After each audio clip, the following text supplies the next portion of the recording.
Hi అండి. Vanilla ice cream ఎలా తయారు చేసుకోవాలో చూసేద్దామా? ముందుగా మిక్సింగ్ బౌల్‌లో 1½ కప్పుల చల్లని విప్పింగ్ క్రీమ్ తీసుకోండి. 1½ కప్పు అంటే 370 ml. ఇది సాఫ్ట్ బీట్ అయ్యేంత వరకు విప్ చేయాలి. సాఫ్ట్ బీట్ అంటే బీటర్ని పైకి తీస్తే నురగ వచ్చి అలా కింద పడిపోవాలన్నమాట.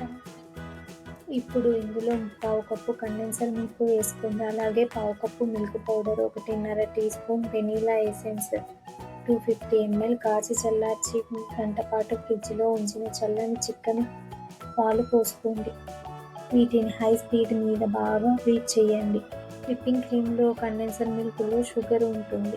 దీనిని ఎయిర్ ఫ్రీజర్ సేఫ్ జార్లో పోసి లిడ్ పెట్టి సీల్ చేసి సాధ్యమైనంత లో టెంపరేచర్ ఫ్రీజర్లో రాత్రంతా ఉంచేయండి. స్కూపర్ని నీళ్ళల్లో నుంచి స్కూప్ చేయండి.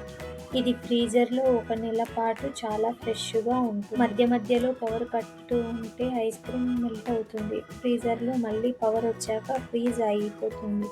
దీనివల్ల టేస్ట్ మార్పు రాకపోయినా టెక్స్చర్లో ఖచ్చితంగా మార్పు వస్తుంది. ఒకవేళ టెక్స్చర్లో కానీ మీకు మార్పు వచ్చినట్లయితే ఒకసారి విప్ చేసి మళ్ళీ ఫ్రీజ్ చేయండి. ఈ క్రీమీ హోమ్మేడ్ ఐస్ క్రీమ్ మీకు నచ్చిందని ఆశిస్తున్నాను. నచ్చితే లైక్ చేయండి, షేర్ చేయండి, మా ఛానల్ని సబ్స్క్రైబ్ చేసుకోండి. మీరు ట్రై చేసి ఎలా వచ్చిందో కామెంట్లో తప్పక చెప్పండి. మరొక టేస్టీ రెసిపీతో త్వరలో కలుద్దాం.